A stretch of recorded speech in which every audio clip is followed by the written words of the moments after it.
evening, everyone. I hope you guys have drinks and some food so your belly is full and ready to start this evening, as you will get a lot of information, of course. We have crew members of the media who will take pictures and videos. If you don't feel comfortable with it, just tell them. Or if you want to take pictures, like professional pictures, you can tell them as well. You're always welcome to communicate with them. If there are any issues or any problems, you can communicate with me as well. I would like to open this evening, and let's talk about human rights in Bangladesh and the Western media and the bias. I would like to welcome Harry from Bommel. Oh wait, I'm sorry. I would like to welcome the students who worked on the report. So Leora, Jarno, Simon, and Elena.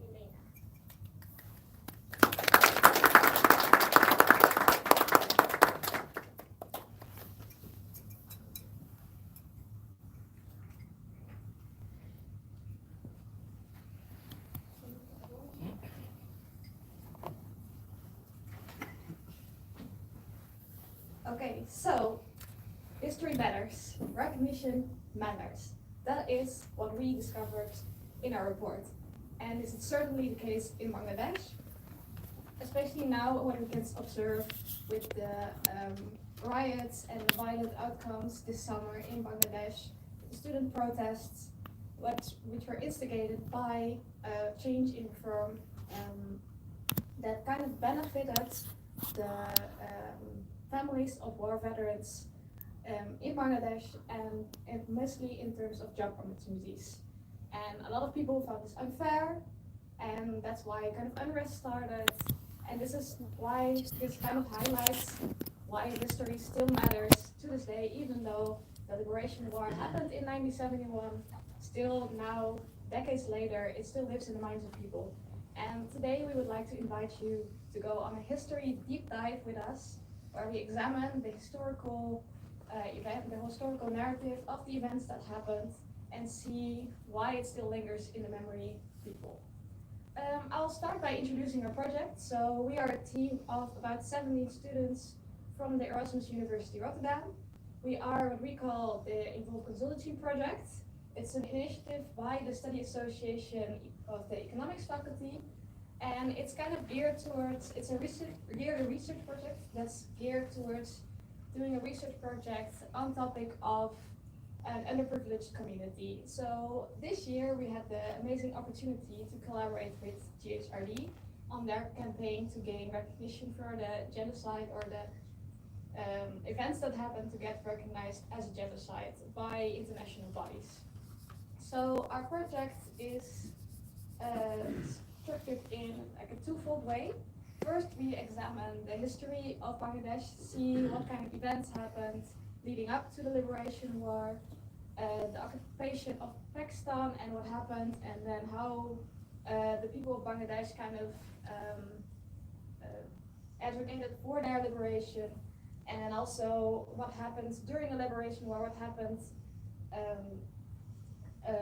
what makes us say that it could be classified as a genocide. And then also, what are the long-lasting effects of them, both in cultural ways, but also economic ways, and see how it still lives. And then what we also do is look at the effect of media. So media has enormous power. We know this for decades already.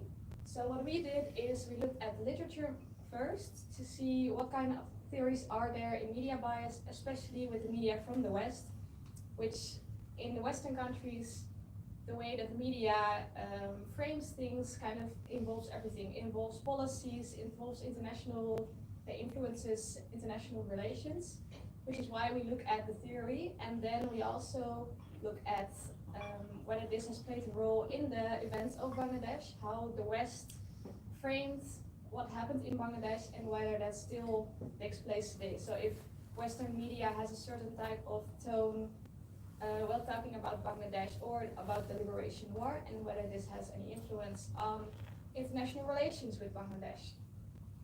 And then, as an exciting part, we also did some experiments with this. So my colleagues will tell you much more details about this later.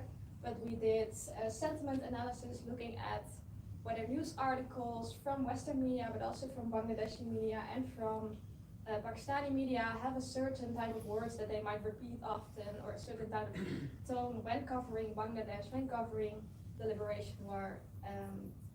And then we'll conclude with a more deep dive into the events of the summer, this summer in Bangladesh, about the protests and kind of why they started, why this is tied to the history, so to kind of give our research a more current context, and why is it relevant that we look at the history and kind of see how it influences today.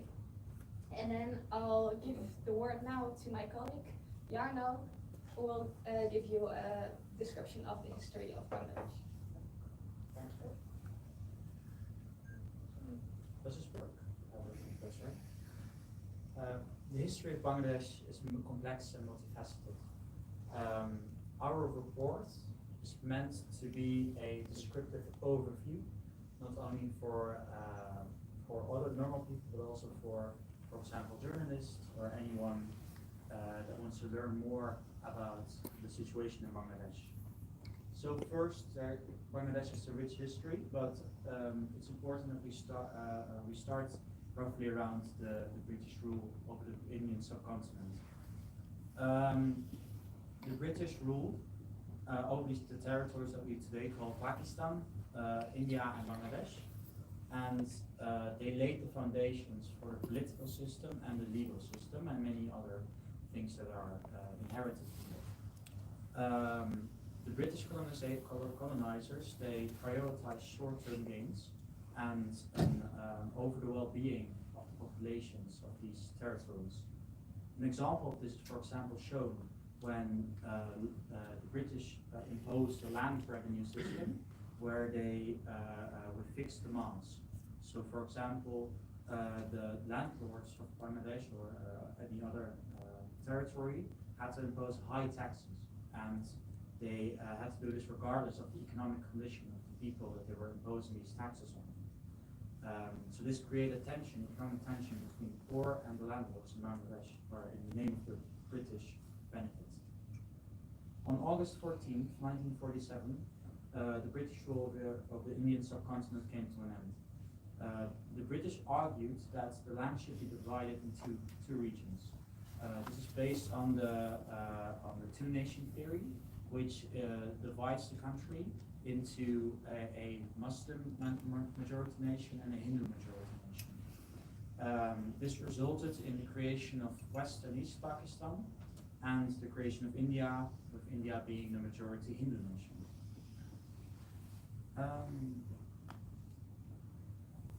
So now the Pakistani rule over current-day Bangladesh, or I'm going to refer to it as East Pakistan. The Bengalis initially supported the creation of Pakistan. However, the Bengalis soon felt excluded from decision-making processes as they encountered economic and cultural disparities. The political power was centered in West Pakistan, even though the largest amount of people and the most people live in East Pakistan.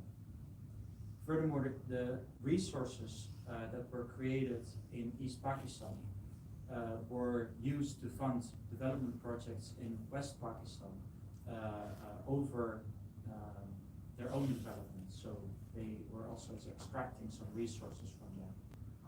And not only was the political power not evenly distributed, the West Pakistanis also tried to impose a language which most people in East Pakistan did not speak, namely Urdu.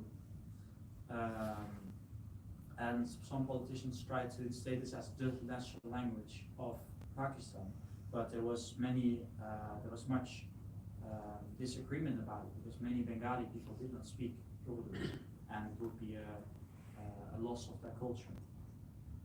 Historians believe that the first nationalistic ideas emerged in 1952 with the Bengali language movement. The movement was dramatically shot down by the police force, and they tried to instate the right for their own people to speak the language.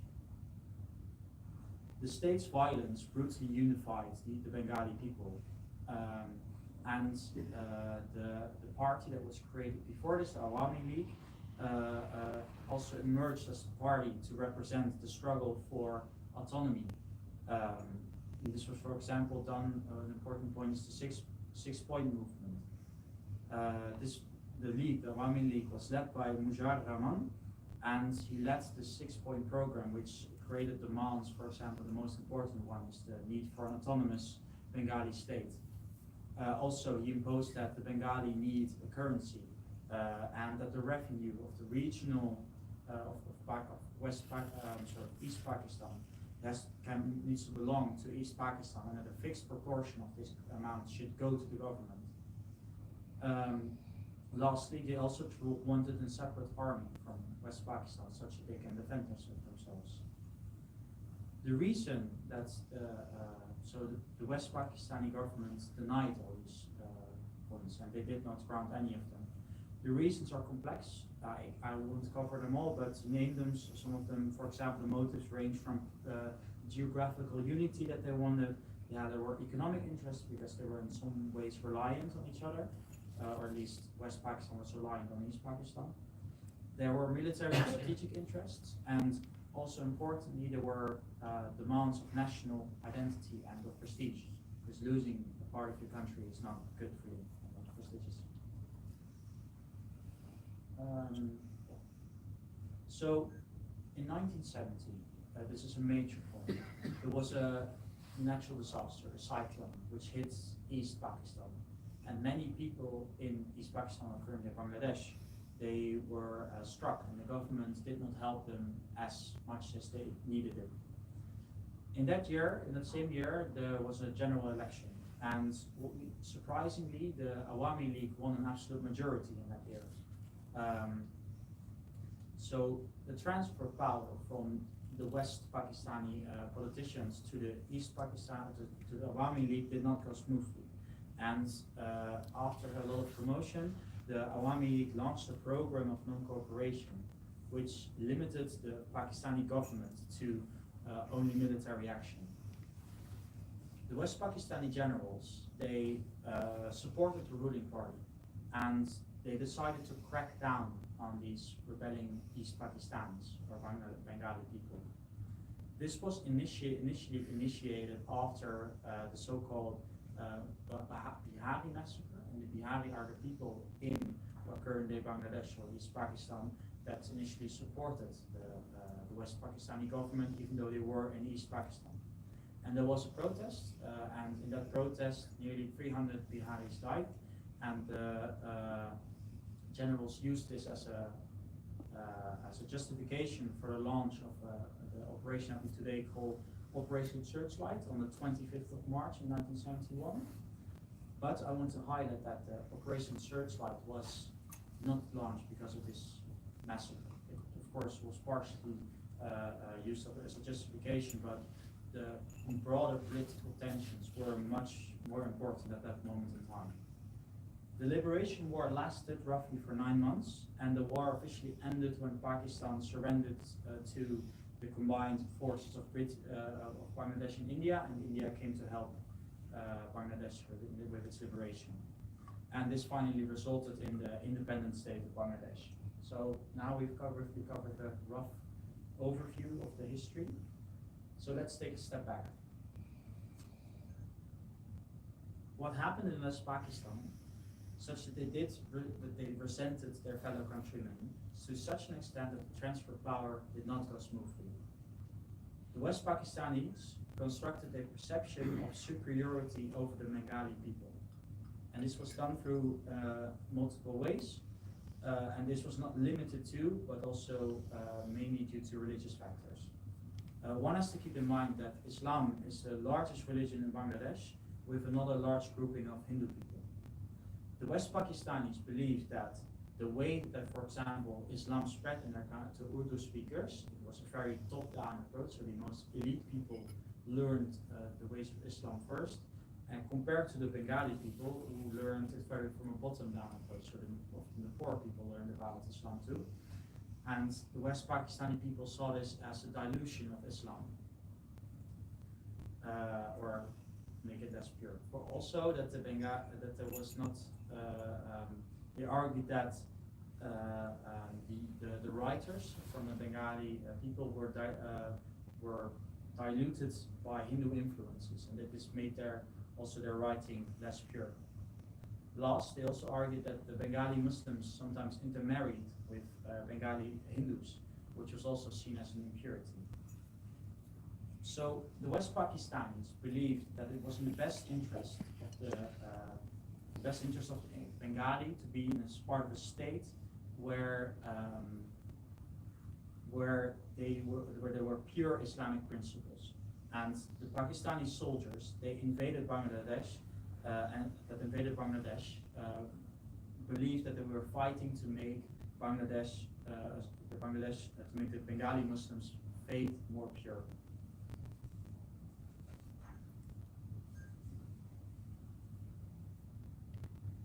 So let's go to the destructiveness of the liberation war.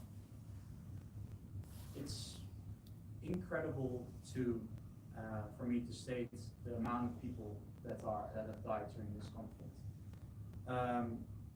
So officially, Operation Searchlight was expanded into the liberation war after the Awami leader announced the independence of Bangladesh after the brutal actions of the Pakistani army. The Pakistani army reports there were roughly 26,000 casualties.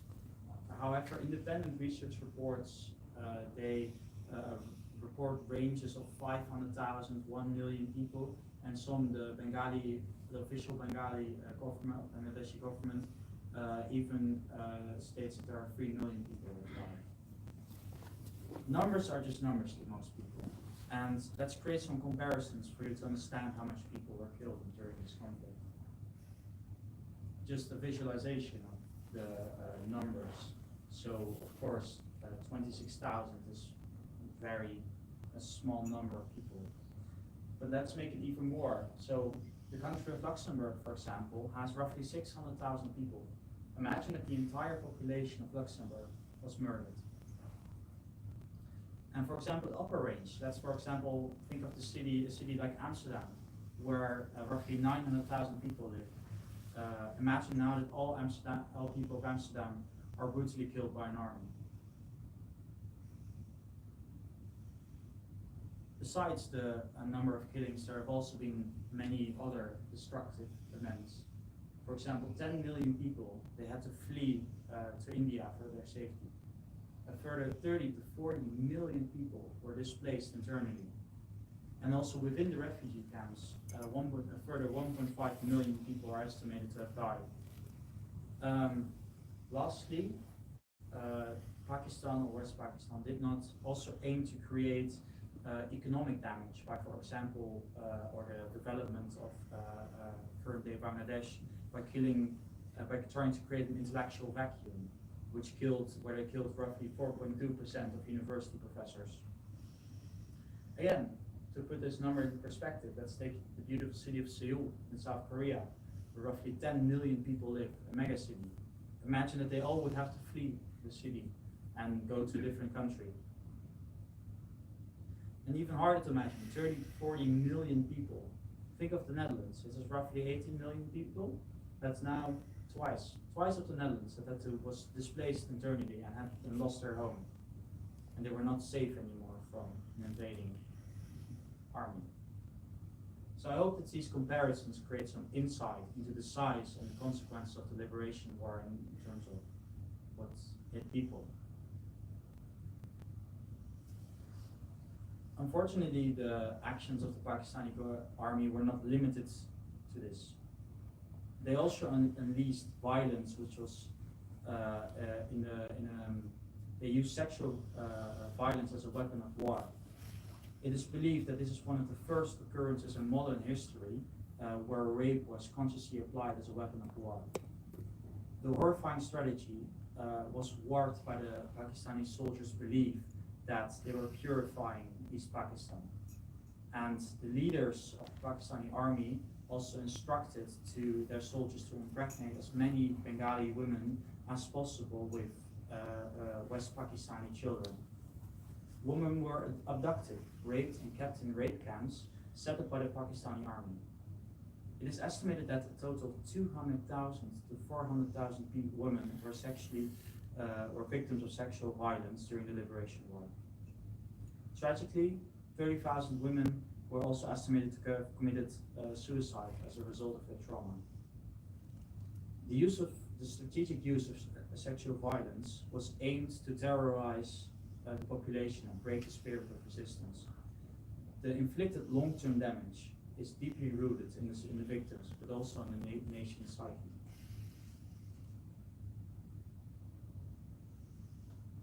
Besides human consequences, there have also been many long-term consequences in the name, for example, the development of Bangladesh. One of the big things that hit them was a complete depletion of their infrastructure.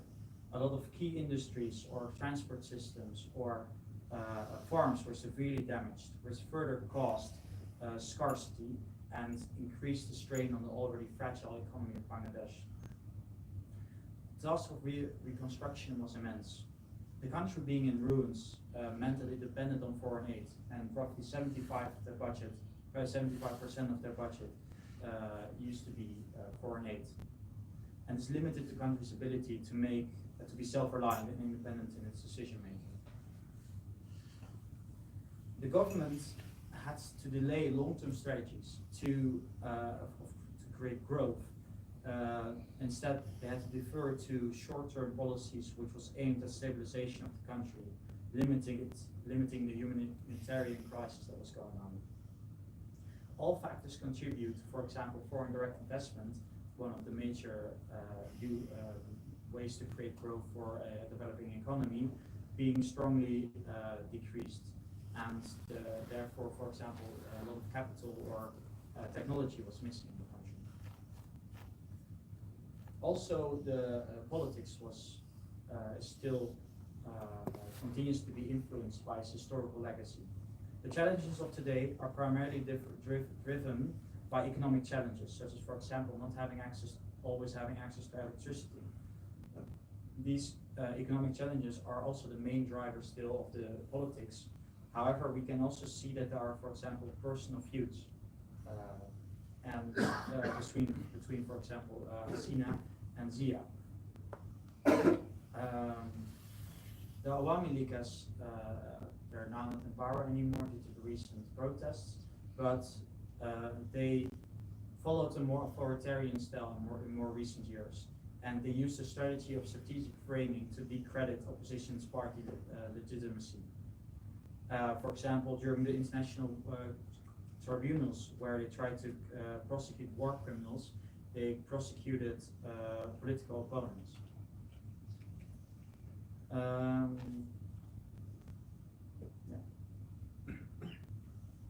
Also, the international relations and geopolitics are still influenced by the Liberation War. The aftermath has significantly shaped foreign relations. So Bangladesh and India still have a special type of relationship, but they both are worried about the situation of the minorities in both countries, with India being worried about the Hindus and Bangladesh being worried about the treatment of the Muslims in India.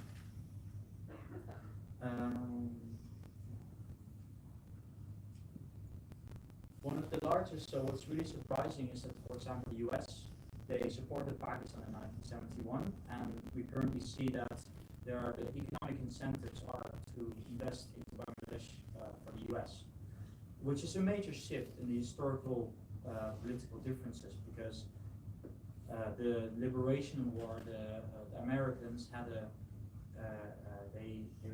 it was of course the Cold War with Russia, and Pakistan was on the brink of falling to the Soviet Union, and this geopolitical goal of them inhibited them from creating a good and accurate representation of the events that happened in the Liberation War.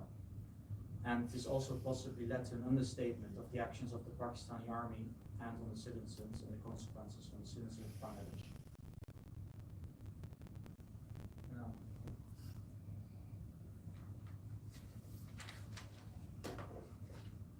you. So now we are going to a media part of our report.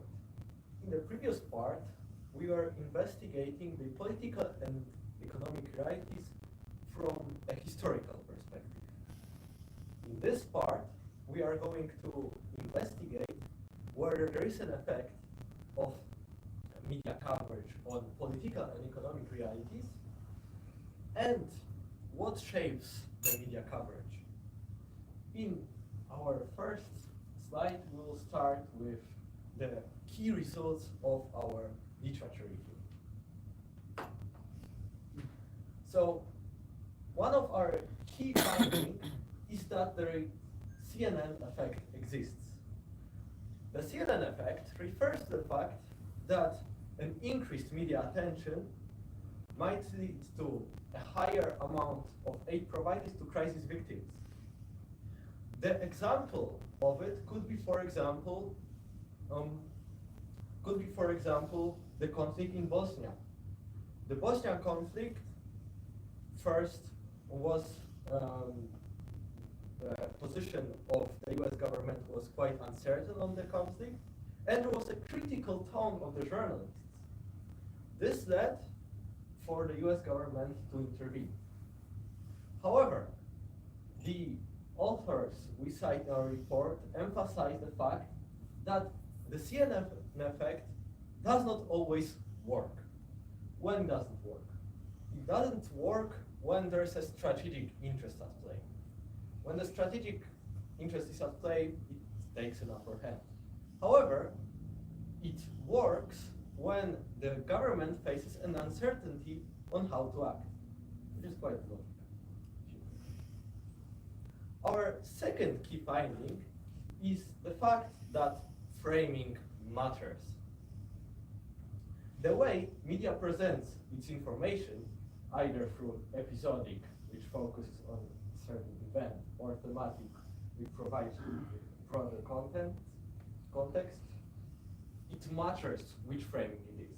It matters for how the public interprets the conflict. For example, it might be that during the Bangladeshi Liberation War, the neutral tones of the Western media did not include the harm and the trauma, missing the thematic framing. But what can we actually say about the reporting in Bangladesh during the Liberation War? Unfortunately, the academic literature is not very clear on this. We found one article that stated that Western media focused on neutral tones, but the conclusion of the author was that it was a media bias because it didn't include the trauma that the conflict brought. We also know that the Pakistani media were under the government's control. This draws a law that gave authorities the power to confiscate any newspaper and to seize journalists.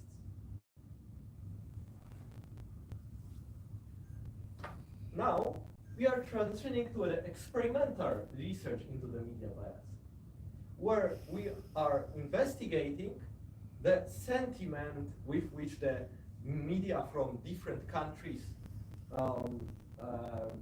what sentiment these media from different countries have towards Bangladesh. As students, we are very proficient with ChatGPT, so we decided to use it. In our case, we commanded ChatGPT to provide us with a sentiment analysis that and a sentiment score that focused on tone, context, and area of interest. The scores are between -1 to 1, and -1 is a negative sentiment, and 1 is a positive sentiment. The main idea behind using ChatGPT is the fact that ChatGPT is trained from data from all over the internet, which includes also perhaps the articles of interest. our second method that we used is text analysis of the articles. Text analysis we conducted is the types of analysis in which the computer model analyzes the tone of the articles we extracted. When it comes to the score, it is -1 when it's negative, 0 when it's neutral, and 1 when it's positive. I have to stress here that it focuses solely on the tone. It doesn't include the context. So basically, the neutrality of language, the second one. There are some limitations to both of these methods. The limitation of ChatGPT method is the fact that we cannot exactly know what the methodology is. We can give it the instruction to use a certain methodology, but we cannot know exactly how it computed it. When it comes to the limitation of the text analysis, is its representativeness. So we extracted from 15 to 35 articles per year from 1971 to 2022, but it of course might not fully capture the true sentiment of the articles of interest.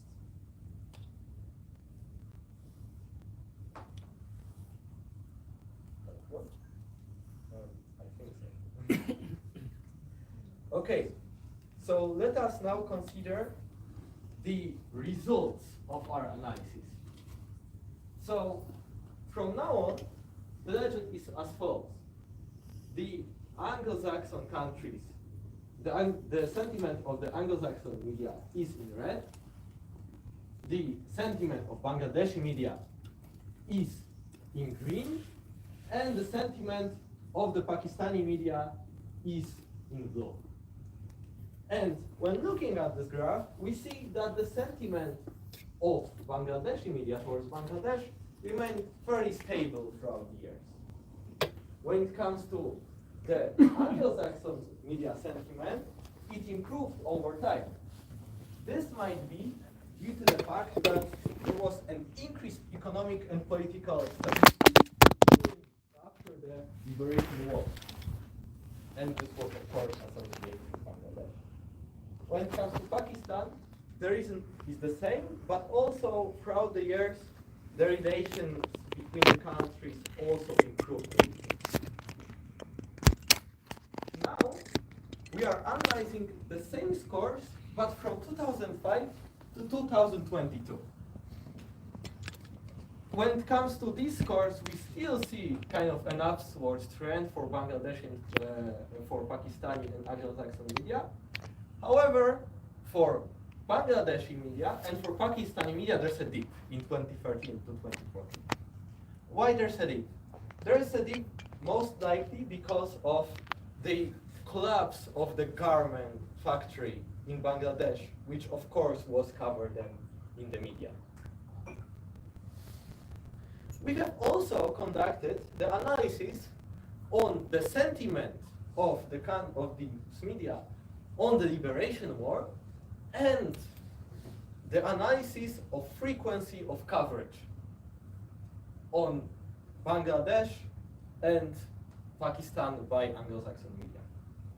On the left-hand side, we can see the media sentiment scores on the liberation war. And what can we see? We can see that Anglo-Saxon media sentiment improved over time. So in the beginning, there was more focus on the atrocities during the liberation war, but with time, it improved during the relative economic success of Bangladesh. Now here, on the right-hand side, we have a graph presenting the frequency of coverage on Anglo-Saxon media on Bangladesh and Pakistan. We can see that the frequency of coverage of Bangladesh in Anglo-Saxon media increased quite meaningfully. Now we are going to consider the text analysis, which considers the tone of the articles. This graph looks a little messy, so let me make sense of it. So these these scores are quite similar, besides two periods. The period of 2003 to 2006, and the period from 2015 to 2018. In the period from 2003 to 2006, we see that the average score of Pakistani media on Bangladesh is much higher. We presume that it is much higher because the media in Pakistan then focused on the gains from trade between the two countries, between Pakistan and Bangladesh. While the Bangladeshi media and the Anglo-Saxon media focused on the hostile relations between the India and Bangladesh at that time. When it comes to the second anomaly here, there's a dip. And we see that Anglo-Saxon media and Bangladeshi media have much smaller scores than all the other periods. It might be because of the Rohingya refugees crisis. While Bangladesh was usually praised by media because of its handling of Rohingya refugee crisis, it of course is a crisis. So our text analysis, perhaps journalists used a lot of negative words to describe the crisis, and that's why it's much lower. Now, I want to say 3 key results from our experimental research. First is that there was an increased media coverage of Bangladesh by Anglo-Saxon media from 2006 to 2022. Second, there is an improved sentiment in Anglo-Saxon media, which is potentially due to increased economic and political stability, and that there is a post-liberation war sentiment, which was initially quite negative because countries focused on the atrocities of the liberation war, but then it shifted to a positive coverage because there was the relative economic success of Bangladesh.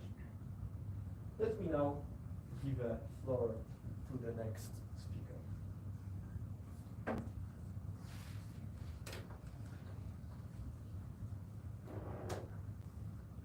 You've now all heard a lot of information about Bangladesh's history, media influences, and the results of our research on the historical narrative of Bangladesh and the role of media bias. But let me ask you, why is this research important today?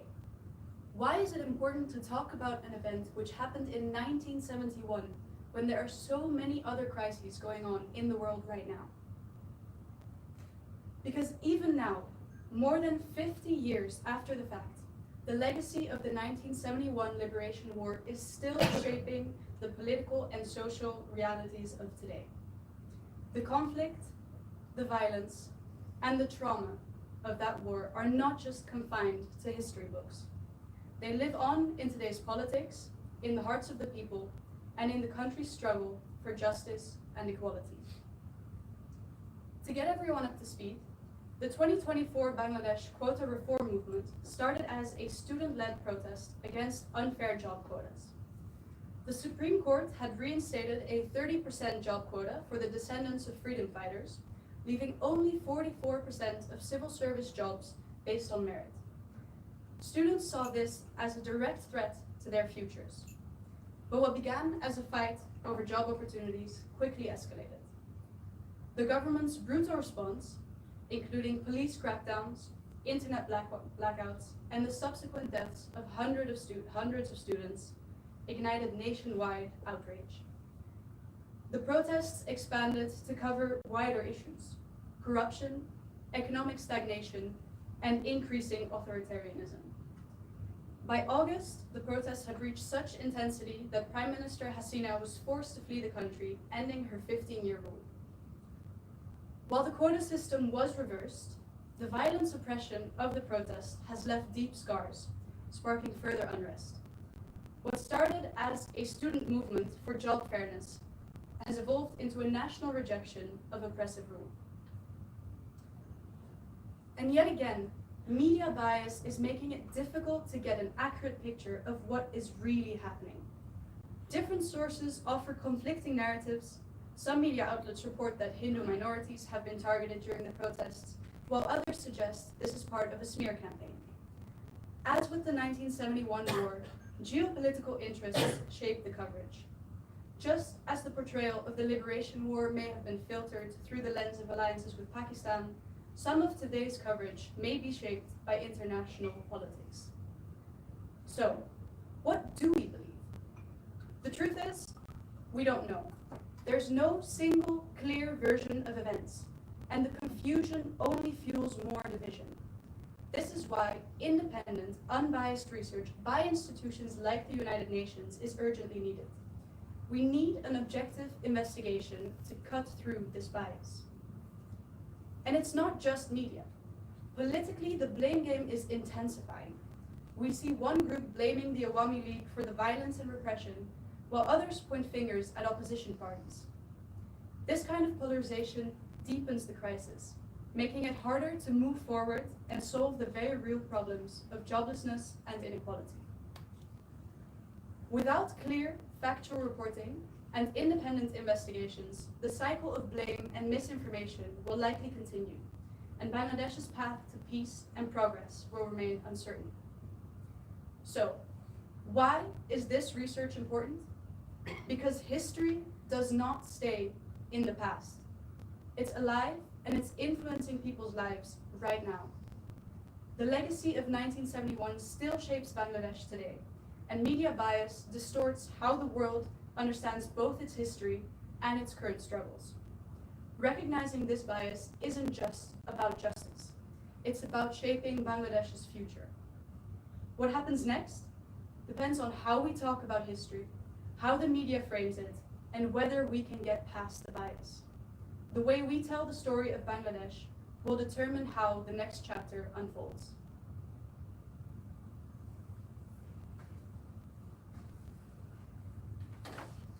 Okay, so I mentioned in the introduction that we work with GHD in their campaign on getting recognition for the events of 1971 as a genocide. So we also did some research into why isn't it recognized as a genocide. And basically what we discovered, and it's very hard to do this. International law is very long and complicated, but basically to get something recognized as a genocide, you need to prove that there was an intent to destroy. And with so many conflicting stories, even on the number of casualties, on who was responsible for what, and what exactly happened, it's impossible to prove this in this case as of now. And a second part that makes things even more difficult is international relations and reciprocal interests. All countries have ties with each other and they're all dependent on each other. And this limits their ability to accuse one state or another for something as genocide. And this is why we discovered that the events of 1971 have not been recognized as genocide as of now. And to sum everything up, because you've heard a lot of history, a lot of details about media bias, the results highlight, the number of casualties highlight that something terrible happened. Something happened and it's still really relevant today. It still lingers in the minds of people. So that's why we argue that the events of the Liberation War of 1971 warrant a re-evaluation by an independent research body, so that international bodies can take a closer look at it and maybe recognize that what happened was not right and it should be classified as a genocide. And second of all, we looked into the role of the media, and we did discover that media has a lot of power. Framing shapes international relations, shapes investments, shapes economic ties. The power is huge, so we would like to address that and to highlight for everyone that they should maybe read all the media, all news articles and everything with a bit of a critical mind and say, what kind of lens was applied here? Should I take this as true, or should I also read from a different source? Or that also might be biased, but then you can filter your way through the biases basically. And then, of course, we saw with the current events and with the events of this last summer that the memory of the history of the bloody history still lingers in people's minds. It still shapes their living on a day-to-day basis, and it still shapes politics even today.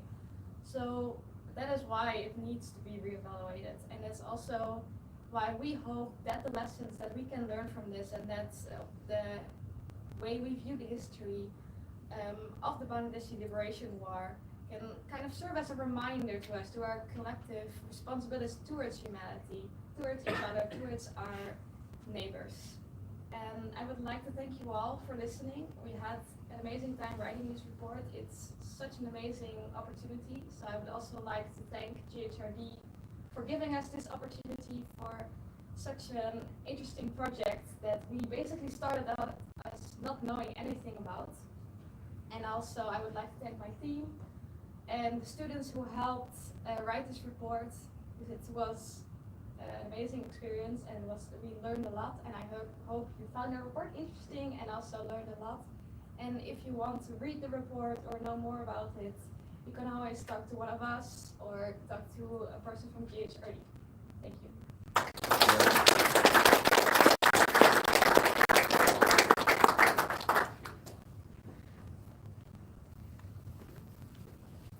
Thank you so much for your interesting presentation. Of course, the podium is right now open for questions and answers.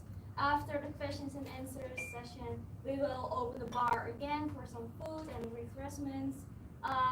I also forgot to introduce myself.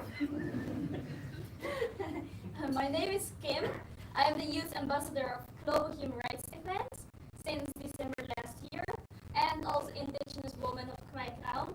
It's a pleasure to work with these students, and also the trust that we got from Global Human Rights Events, especially Mr. Sital, who always build a lot of trust and hope in me, for me to get out of bed and looking into the news again and read all the negativity and then start working on it. So if you have questions, yes, sir. Yes, very interesting presentation. I really liked it. I have a question about the media. Why did you left out the Indian media, the sentiment of the Indian media? Because India was a very important stakeholder in this whole. So the initial topic of the report was kind of Western media bias, right? And that's why we thought that including Pakistan and Bangladesh and Anglo-Saxon countries would be the most valuable. We also had some we would also have some visibility issues because we thought of including a lot of countries, but then the report would get additional 660 pages, So we try to focus on the matter at hand, but including the Indian media would definitely be also kind of possible.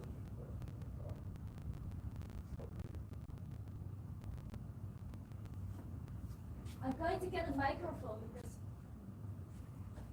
I see a lot of questions. You was first and then I will bring it to you. Thank you very much. I have watched the presentation, and what I saw was that the data was still 2023, which means that the current events were not taken into account in this research. That might be, I actually don't know what the reasons is for that, maybe time reasons, maybe when you guys started this research, the events that are happening right now were not when you started this research. That might be one of the cases, but I think when you did your research, you might found some interesting things related to the current situation. Can you maybe tell me more about if you have found something related to the current situation and regards to the media bias and coverage? Because the reason why I'm asking this is because a few weeks ago in our parliament, there were asked some parliamentary questions, and the minister, who is right now in charge of foreign affairs, answered that there is a lot of fake news spreading from the Indian media, and that we are taking that over, and that is a false narrative. So I'm very interested in, did you found something specifically on that, and maybe more general about the media coverage? Yeah, so this is the current situation. Yeah, so it's quite complex, right? The current situation, to answer your first part of your question, indeed, we did start this research before the current events. So the majority of the report was written, before the summer. In terms of data, it's always hard to have such recent data, so that's hard. So it was a limitation to the part in a year you could totally include it.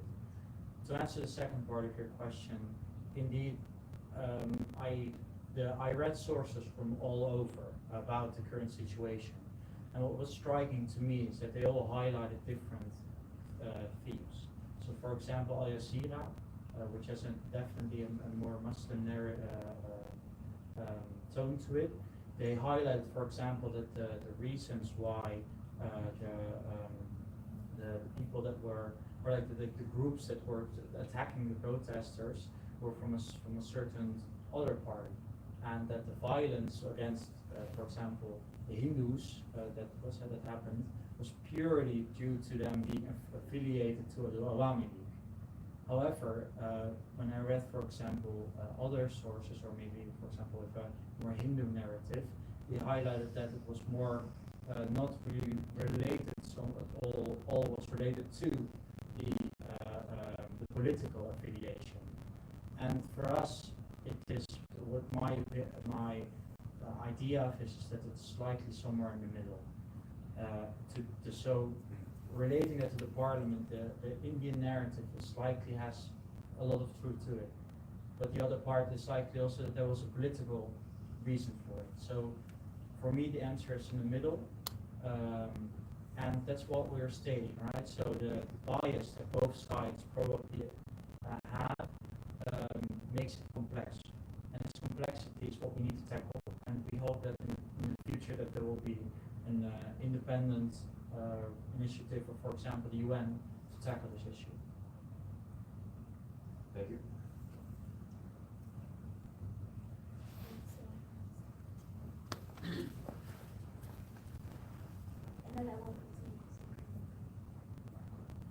Thank you for informative presentation. It was really nice, hard work.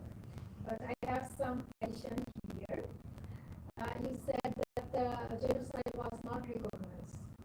That is actually a partial fact. I want to tell my findings. I'm also working on this sector on and off. So, since the 50th anniversary of Bangladesh liberation, several international non-governmental organizations, namely Lenkin Institute, Genocide Watch, International Coalition of Sites, ISCO, and International Association of Genocide Scholars, have recognized the Bangladesh genocide. I'm sure you have found also this information. I think for my perspective of view of maybe I'm a Bangladeshi, I'm more emotional on that. It will be good and it will be rich in your theory, thesis, if you add this information also, because it's not that totally it was not recognized. And what I really loved that, it's partial, it's biased, but still the fact is fact. So it will be good if you add this one, so that we don't have a feeling it's not totally recognized. Yeah. Thank you. I read it too. What we're focusing is on the fact that, for example, the Dutch media, the Dutch newspapers can call it a genocide. With the current state of the UN not recognizing it as a genocide, that they wouldn't burn their fingers, how to say, on that. And that part deserves attention. That's what we try to fight, and that's why we're stating it's officially not recognized as genocide. But then we stay in zero. If you add here, then we are in 5. then we can progress to 10. But if you don't add it, then we are at 0 and we have to start it from 0. So Yeah, you're right. I mean, sorry, but no, you're right. In that sense, we can. It Thank would be a you. good addition. Thank you for listening. Thank you very much for your research. And all the parts you presented here are quite relevant to the conclusion, but I am Uyghur, and we also worked on a Uyghur genocide project like this, but we have quite different focus.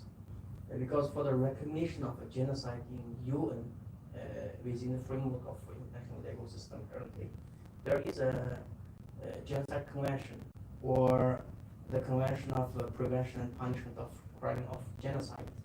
And there are very specific 5 different criteria that listed in that convention. And in our project, what we did is, in our report, we presented to the former UNHRC Commissioner, Michel Bachelet. We just try to prove what happened in the Uzbekistan, the Uyghur homeland, meets all these 5 criteria of genocide, and so we request them to recognize Uyghur atrocities happening in the Uyghur homeland as genocide. And then they said they are going to conduct independent investigation and send the investigation team to the region. Of course, the Chinese government never give such a permission. And then with a lot of pressure from the international community, they published a report saying that there is a potential risk of crimes against humanity. So actually, maybe we did the research with even more resources, with more researchers actually, but it happened recently. It's only 40 plus years, 50 plus years back, and still there are a lot of victims and witness accounts. So actually, based on the UN Genocide Convention, you should support all these. Actually, based on the convention itself, even one of these criteria, if happens, then it should be concluded as genocide, and then all the signatories of the Genocide Convention has the responsibility to react, actually. But yeah, it's something else, let them react. But for legally recognition of this genocide, I think the focus should be on proving all these 5 things has already happened, and there are supportive documents or witness accounts of this, and then it is going to make your report more thorough and sound, I think. It's my humble opinion. No, I think we totally agree. The last, what I want to add is there are already a lot of resources, and for example, the Bangladeshi Foreign Ministry has reported, I think, a great report on this, and based on that, part of our research was to actually go to Bangladesh and, for example, visit the museums and visit the sites. Unfortunately, we had to cancel this due to the protests, so that would have been part of our research. But seeing that our role, we wanted to more highlight that it goes beyond, and that's the part we wanted to focus on, because the part that you're talking about is indeed very necessary for your community. But I think that step has also been undertaken already, and that's why we wanted to add a more broader descriptive approach.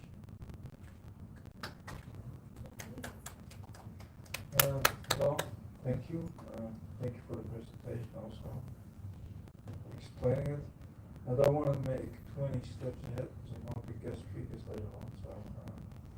But listening to your presentation, just one question, well, actually many questions, quickly. And let me also apologize that I was writing notes there. It seems like I was texting on the dolphin, but I was making notes on my phone actually.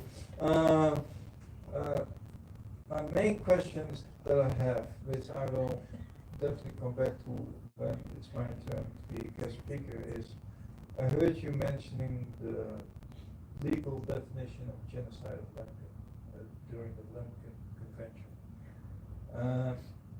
But my question to you is, did you also take a look at the wider definition of genocide, which is actually more common in use by the IEGS, more common in use by the Lemkin Institute, more common in use by scientific communities?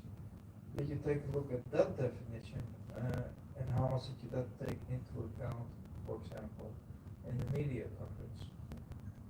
Yeah, for us, I must be honest, the project is very large and it contains many parts that we wanted to highlight, and we could have used, so try to prove the point as a genocide a lot more. I think we could have done that way more, but I think that's the limit to our ability. We're all economists, so every one of our group was an economist, and we did have some legal expertise, but we felt like the report was much better served as a descriptive piece, and that the more law-based approach is much more suited for future research, and that our descriptive approach also wants to highlight that as an economist, such an event is not only about the proving the intent, but also about that the entire economy, the entire country, the human side of it, and that's more what we want to focus on. And I do agree on you. If we had, for example, access to other scholars or more another like law professor, or for example, a professor on genocide studies, it would have been a great addition to the budget. Well, thank you for. Me and technology, that's a different story altogether. Well, thank you for the compliment. I think maybe later on we can have a discussion about this. But I think when it's my turn to be a guest speaker, I can hopefully explain that there's a much broader definition, which could be much more applicable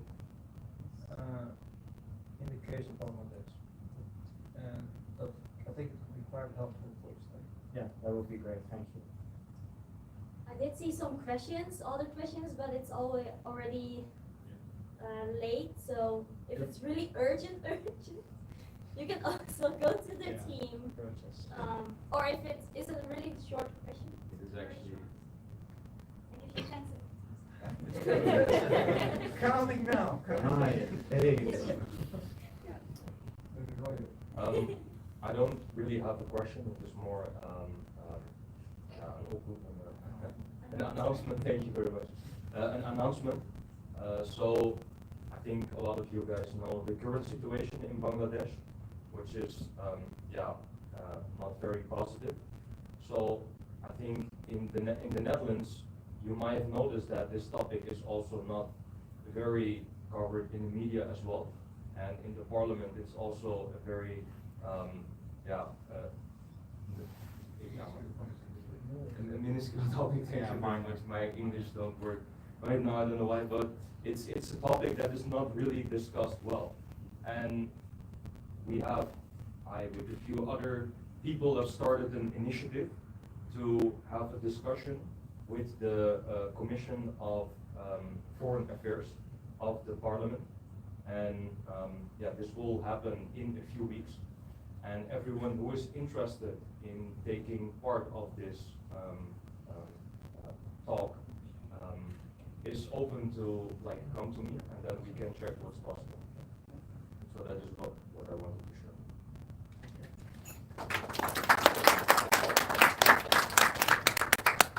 Thank you. I think we have a lot of questions, a lot of thoughts and comments, and maybe you can add this, and maybe you can add that. But I would like to say that this is just the kickstart of the campaign. You can see here the banner. If you would like to sign the petition, you are welcome to sign it. Just use a phone, open the camera, point it at a thing. If you don't know how to use it, we are here. The young people are here to help you guys. We can learn something from you, but you can also learn something from us. I think that's the prettiest thing on earth. I would like to open the bar again and socialize. because you will never know what you can bring together on this beautiful world. Thank you once again for your attention. Thank you.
All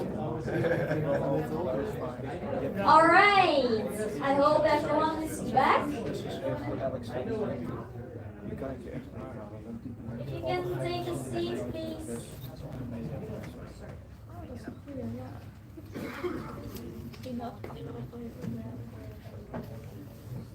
I hope everyone had the time to drink something, eat something, get energy, and talk with each other, learn new people, which is always great. I would like to open the panel. I'm really excited, even I am excited. I mean, that's quite new, I think. I am excited because we have a lot of important speakers with a lot of experience, even people who are in connection with people in Bangladesh. So we have the first-hand experience through them as well. I would like to welcome Harry van Bommel, who was a former Dutch Parliament member of SP and now human rights activist. Yeah. Who will also moderate and will introduce the rest of the speakers. Thank you very much. Thank you very much to the students who just presented their report. I think it's a very good and solid basis for our debate. I'm very happy that we have a very diverse panel tonight. People from the area, people from science, people from journalism, activists, journalists. Media are concerned, and we all have experience with media, some of us in the media, and others of us working for the media. I'm very happy to have a scientist amongst us tonight so that we can check whether what has been presented has a solid scientific base, but also we can use the scientific analysis related to both the media and the context of genocide. Because at the background of everything that's being debated tonight is, of course, the 1971 genocide. Making a leap towards today and the unrest still going on in Bangladesh, I'm very happy to see that in the report, the first chapter, I'm not sure if everyone has read the report, but one of the first chapters is about the current situation. And the current situation is an extreme one. I've talked to friends in Bangladesh this week, and it is very volatile what is going to happen in the near future, politically, economically, security-wise, and I'm sure that we will have this coming back in the debate tonight. In the spring of 2023, a year ago, I went to Bangladesh on a fact-finding mission to talk to survivors and family members of the 1971 genocide.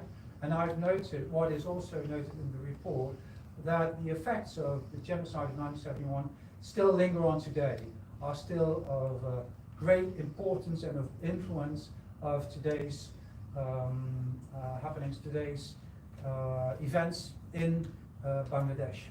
It is still on the mind of people, and it is still on the agenda of the government, now the interim government. The situation today is something that is bothering the world community and also the institutions that are mentioned in relation to the recognition of the 1971 genocide. Often mentioned tonight, and I'm going to quote their statement of this week, is the Lemkin Institute. The Lemkin Institute for Prevention of Genocide has issued a statement related to the current situation, but also referring back to the situation in 1971. And I want to read that statement because it is so precise and it's going to be in the debate tonight, because I'm going to refer to it in my questions to some of the speakers. The Lemkin Institute has stated the following, and I quote literally from their statement. The current political instability in Bangladesh is directly related to the events of the 1971 genocide and its aftermath. Former Prime Minister Sheikh Hasina is the daughter of Sheikh Mujibur Rahman, the leader of the 1971 Liberation War, who secured Bangladesh's independence from Pakistan. Her leadership has been an important continuity within difficulty and still ongoing democratic transition. Her resignation is an enormous watershed moment in Bangladesh's history. One of the consistent efforts of the government in Bangladesh has been the trials of the Bangladeshis who collaborated with West Pakistan in 1971 and supported a genocide of over 3 million Bengalis.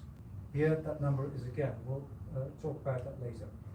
If things in Bangladesh continue on the current track, the country risks returning to the political configurations that committed and denied the 1971 genocide. Recent appointees to the interim government positions have signaled that they are attempting to turn the country's history on its head, targeting the country's judiciary and specifically the International Crimes Tribunal, arresting judges, prosecutors, human rights activists, journalists, is an assault on truth and justice and constitutes a dangerous precedent for societies seeking peace, stability, and democracy after genocide. If members of parties and movements tied to the perpetration of genocide in the past can retake power, rewrite history, and target survivors as well as persons involved in post-genocide accountability processes without international censure, no survivors are truly safe anywhere, even decades after the fact. Furthermore, some actions of members of the interim government, as well as mobs aligned with their anti-liberation war ideology, show ominous signs of genocidal intent towards the Awami League, towards Hindu Bangladeshis, and towards other religious minorities. As Bangladesh navigates this tumultuous period, it is crucial that the legitimate grievance of the population are not manipulated for violent political purposes. The original intentions of the quota movement, rooted in calls for justice and equity, must not be overshadowed by the agendas of those seeking to undermine the secular and democratic government. The legacy of the 1971 genocide must not be forgotten, and the pursuit of justice must remain a priority. The Lemkin Institute stands in solidarity with the people of Bangladesh and calls for unity against forces that seek to destabilize the nation and erode the hard-won freedoms of the citizens. End of quote. I consider this statement to be well balanced and relevant for today's discussion. In my questions, I will now and then refer to this statement. Now, without further ado, I would like to introduce the esteemed members of tonight's panel. Shawantala Banwari is a journalist at the Kanttekening and Volzin magazine. She studied theology and religious studies at Leiden University. Please, welcome. Lydia Zelovic is a filmmaker and researcher of war news. She studied literature in Sarajevo and film and television studies in Amsterdam. Please welcome Lydia.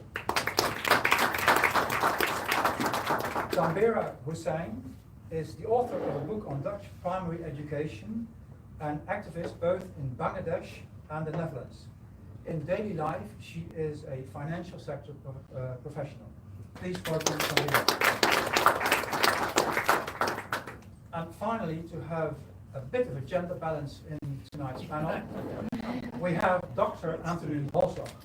He is an academic researcher and lecturer of genocide studies with a focus on genocide processes and collective trauma.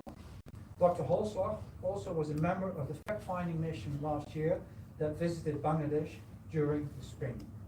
Please welcome Dr. Anthony Holzbach. I would like to have a panel based on 4 themes.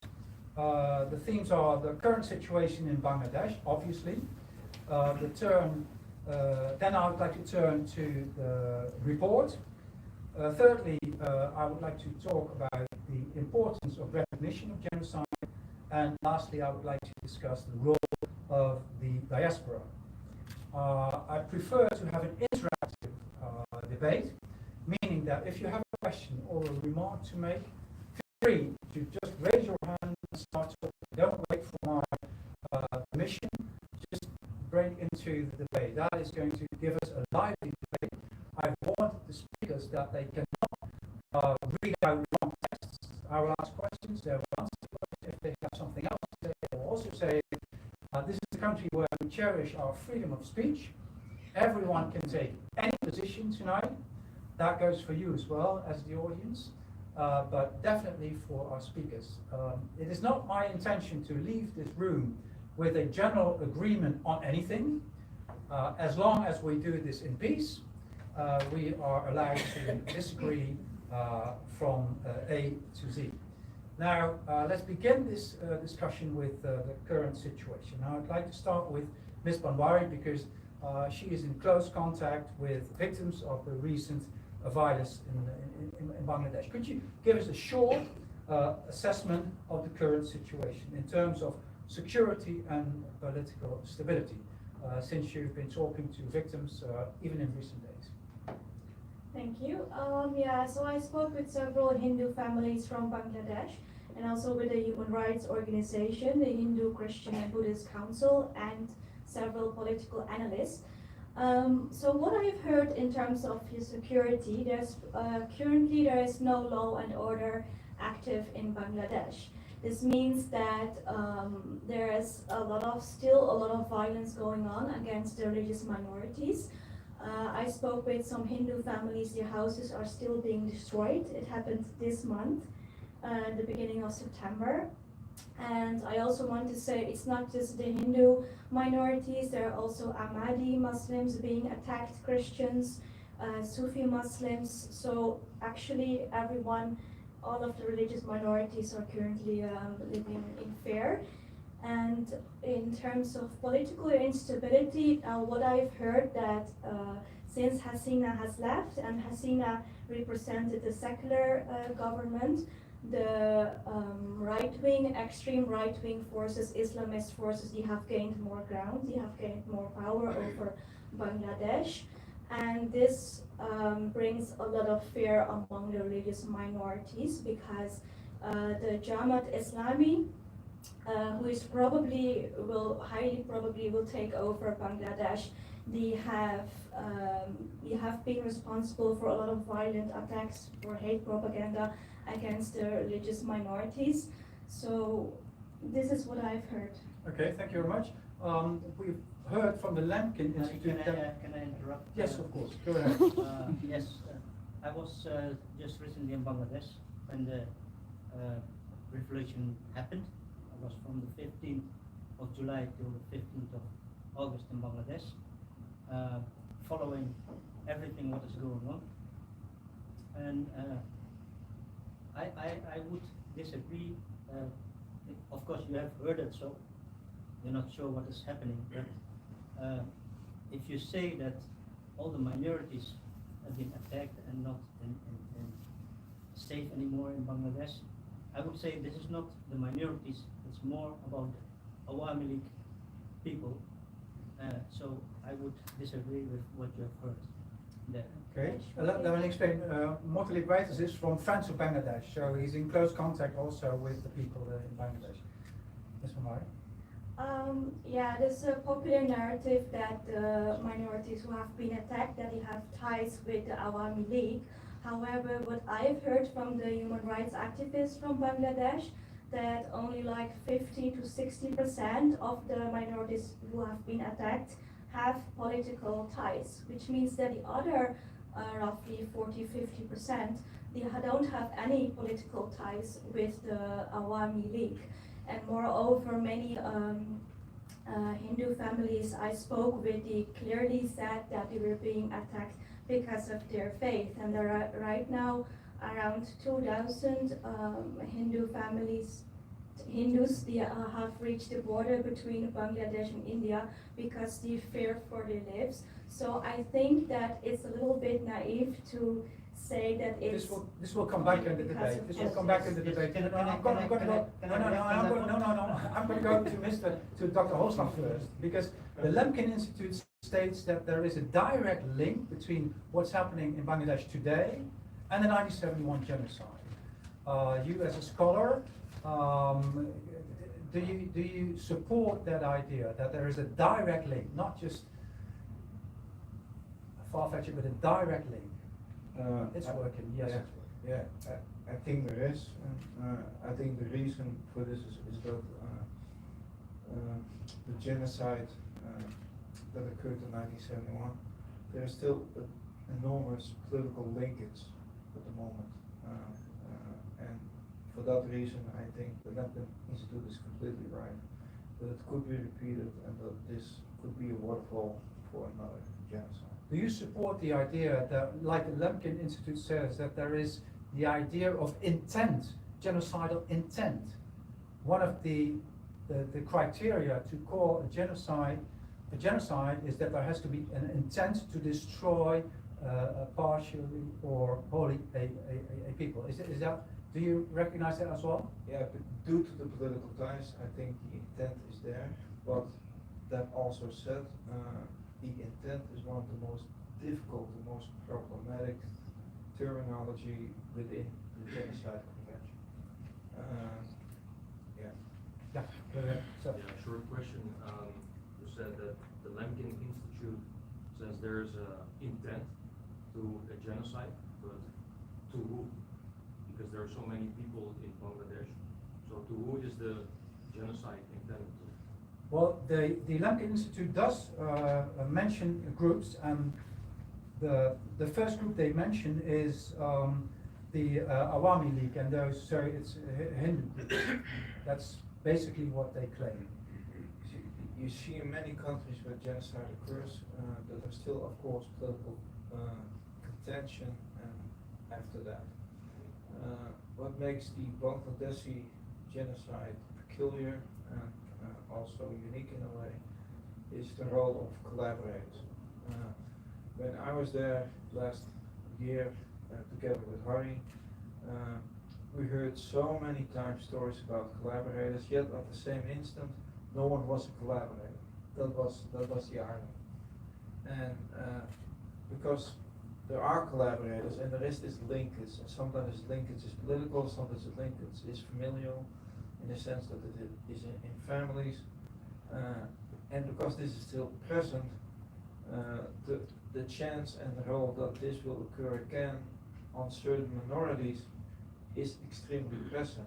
And especially if you compare that, for example, to the Armenian genocide, where there's still tension between the Turkish government and the Armenian population, but there is no such thing as collaborators in the way it is in Bangladesh. And that is what makes the case in Bangladesh so volatile. I want to move to Ms. Hossein. I saw you. I saw you saying no with your head. So, what is your opinion on this? Yeah. First, good evening, everyone. I thought I prepared something in my mind, but I thought now I decided I will go with the discussion Okay. and not what I. Go ahead. Okay. Now from my right side, my colleague, she said that Jamaat Islami will take power. Now, to make such a statement, I felt it's too strong and too far, because till now it's 52 years Bangladesh is independent. Never Jamaat Islami's highest casting vote was ever 30%, and you need to have more than 60% vote to. If you do the democratic way. A democratic way. So, if being a Bangladeshi, born and raised there, I think it will take time that ever Jamaat Islami comes in power, because Bangladeshi people are religious, but they are not fanatic. So I park it here. And then I heard about my left, genocide, about Awami people. Right? Now, most of the Awami people are already who are in the top, right, are almost left Bangladesh. Yeah? And all the Bangladesh is 90% Muslim country, they said, and 10% non-Muslim. To happen a genocide, you need to have a huge community. Yeah? So where is the community to create a genocide? And then most of the Awami League left Bangladesh, and in a way, you can't kill everyone in Bangladesh. So the possibility of happening a genocide, yeah, where did you have to base on somewhere, right? Let's ask the scientists about this, because what you say practically, genocide is impossible because it's such a small number of Hindus. Yeah. Let's ask Dr. Holstaff. Oh yeah, I think that's always one of the biggest confusions about genocide, and that's also what genocide defenders, so lawyers who defend genocidaires, that's what you call them, always mention is that, well, X amount of people aren't killed, so it isn't a genocide. But that's not what genocide is about. Genocide is not about numbers. I cannot stress that enough. And let me give you a perfect example of that. The intent of genocide is to destroy, annihilate a group of people based on their identity. And you annihilate them physically by killing them. You annihilate cultural heritage. You annihilate their language. You annihilate their names. For example, Romanian genocide, people had to change their names. You annihilate them in any cultural way. And what I'm going to say sounds horrible, but the reason that we talk about the Bangladeshi genocide right now in 1971, because it is a failed genocide. A successful genocide is a genocide that's not even mentioned in the history books, because you also are annihilated in history, right? And to give you an example that numbers doesn't count, I'm going to give you a perfect example. In the 1960s, you had Chabot, that was an anthropologist who found a tribe in the Amazon called the Yanomami, a very small tribe who lived there. And the local government, at some point after he published his book, he thought he did great work, he did network research, etc. The local government decided to bomb all the towns. 1,200 people died. No one survived. That's a genocide. Okay, that's clear. Numbers don't count. That's what your conviction is. I'll come back to the audience, but first, Ms. Selovich, because you've seen the presentation of the report on the terms like CNN effect and framing, etc. Terms that are very useful in the debate that you usually have when it comes to the role of media in war news. Now, a well-known saying is that the first victim in any war is truth. So this is related to the terms that are being used, the perception that is being created. Do you see that happening in conflicts that are in the news today, like Ukraine, like Israel, Palestinians, Lebanon? Do you see, is that still the case, or was that the case? Because now everybody has access to news. We all can find our own truth if we want. We can all read all sources. Everything is available. So is that still the case, that the truth is still the first victim of war? It's now maybe even more the Microphone. case. I'm sorry. It may now be even more the case than it was, but it's just more profoundly done. What actually happens is that we all somehow would easily say the media bias, that there is a propaganda elsewhere. But it's very difficult to recognize this propaganda happening to yourself, when inherent to be subjected to propaganda is that you don't know that you are, because otherwise you wouldn't, it won't work. The thing is that, for example, you would have there was a really brilliant film I would advise anyone to watch from my colleague Inso Radstak. The film is called Selling Colonial War. It was playing in a Dutch cinemas.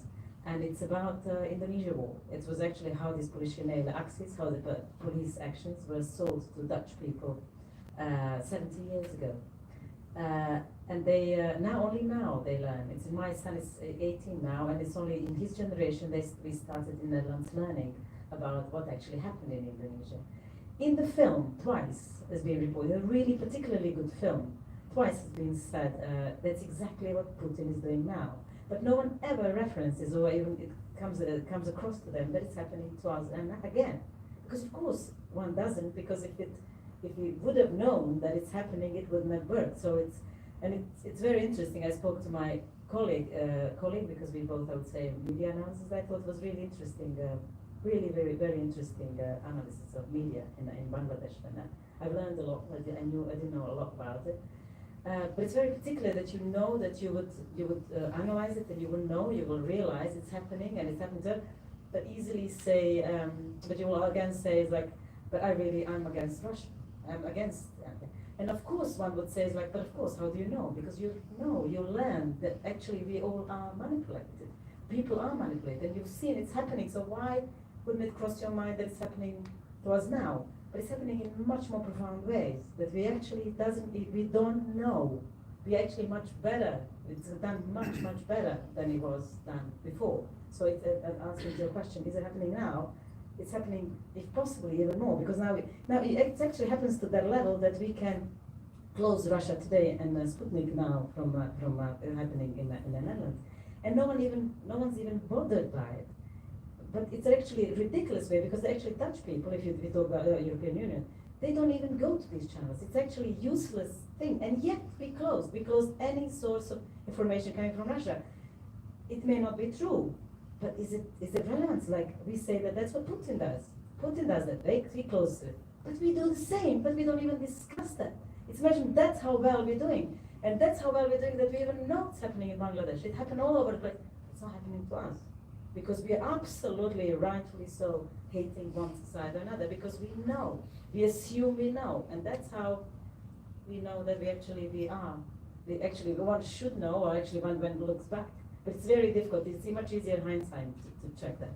But when it's happening, it's very difficult to realize it's happening to us as well, because we're just humans, unfortunately. That's an interesting paradox, that there's more information, but that we know less. There was a question or remark from the Secretary International Relations or External Relations of the Ahmadiyya community, Mr. Azhar Naeem. Yeah, thank you. Just 2 or 3 points. First, coming from, you see, first mentioned that the Hindus and the other minorities are being affected. I really agree with that. And just telling Mrs. Hussain, you see, the thing is that Jamaat Islami, you think would not take over. I understand they will not take over, but they have already taken over Bangladesh, as they had taken over Pakistan. I'm from Pakistan. I know how it works. Jamaat Islami has never become the greater political power in Pakistan. They would never become a greater political power in Bangladesh. Means that they will never become a president. They will never deliver any maybe minister. But they have power on the streets. That is how it works. So I think you should come out of that the dream that the Jamaat Islami is not in state to do something in Bangladesh. I am a real. I have seen different student movements in Pakistan where Jamaat Islami is very effective in creating hate against any other minority. This is their agenda. The second thing is, I just want to mention, it was Sheikh Mujibur Rahman who was working together with some other groups, and our community was also over there to have a separate country. That was Pakistan, East and West Pakistan. What happened to Mujibur Rahman? It was Jamaat Islami who brought the people together in streets, and that Mujibur Rahman, who was the most popular leader, he was how he died. Who was behind that? Okay. So we should add one thing more. Just want to add on what Dr. Anthony has said. We should also look at the other definition of genocide. Because according to Islam, if you kill one person, as if you have killed the whole universe, that is actually why we are expecting that you should be. I agree with you that the numbers does not mention, but we should raise our level to a moral level that we should not accept that even one person who is innocent, who is not involved in other activities, is killed, is a genocide. And if we agree on that, then we can move more ahead. Thank you very much. I'd like Ms. Hossain, because she was addressed directly. If you want, you can have the floor to react on that. what's being said. Okay, I want to tell, I really want to answer this question also. Being not involved with any political parties in Bangladesh, from my neutral background, I can say. When in 2016, 15, 16, 17 in Bangladesh, lots of secular bloggers, writers, my co-writers, bloggers were killed. That was in Awami League's regime. And then later on, Corona time, 2021-22, lots of massacre happened in Bangladesh during the Durga Puja, the most biggest Hindu festival. It's also in Awami League's time. But I don't know, I really don't know why people try to find the security somewhere where there is no security. The Holy Artisan incident happened also in during Sheikh Hasina time. It's not that Awami League is a secular party and they are condemning it at all. Either way, Jamaat Islami, either way, other terrorist attacks, Indian subcontinent, neither Bangladesh, Pakistan, India is a zone of extremist people. Somehow, Islamic extremist people, the whole continent and subcontinent there. And Bangladesh is sometimes affected, sometimes India, that Mumbai Hotel Mumbai incident also happened. So I particularly can say, okay, if Jamaat Islam is taking over, we are vanished. Even if Awami League is taking over, we are secure. I didn't see that in my past, so that's why. Yes, thank you. Thank you. Mr. Sikal. Yes, I want to add that, see, we are 20 years old human rights organization and we have our own people in Bangladesh. And recently our new report that we prepared, we got backup from few European embassies from Dhaka that they acknowledge that there is extremism going on and the people being attacked. And I'm not agree with you because a temple have nothing to do politically. They still attack and burn down. People houses even burned down because of their people taking over there was no police there, it was just energy. People were just looting, rapes. We have a list of more than 600 cases in details I can share with you. That it's happened. So we cannot say nothing has happened. It's happening. I don't say that it's been sponsored by the government or by the army. It's because there was fucking nothing was there. So, but of all the 600 cases, you can say at least 60% were non-Muslims. So if you are saying that 10% is non-Muslims, then the figure of 90% is not reflecting. So you should have 90% of Muslim being attacked, 10% of non-Muslim. So the selective attack against minority was there. So we should acknowledge that and we should say that, and I think if numbers don't matter, it's already been proven that if you take a like India, if India there's something and if you have 100% and 90% is non-Muslim, then it's a selective attack against minorities. So I don't want to blame any government, but it is, I think it's extremism is going on, and I think some political party maybe acknowledge that or want to keep that. And also none of the parties has been saying that we should stop this. Till now, I did not see any statement from none of the government saying we should stop this. Thank you. I'd like to move to the CNN effect, because in the report, the CNN effect is described, and you, Lydia, as a researcher of war news, I'm sure you're familiar with the CNN effect. Is the CNN effect still working? I mean, when we look at Bangladesh, when we look maybe at Ukraine, could you tell us something about the CNN effect today, in present times?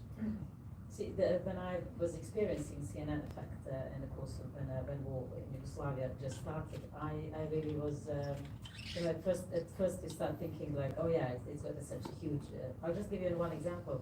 I was working in Kosovo as a war reporter, and I met a colleague, CNN colleague, who was carrying, as a kind of fun, he kept on working for CNN, but knowing, kept in his passport a telegram. At that time, you were getting these telegrams.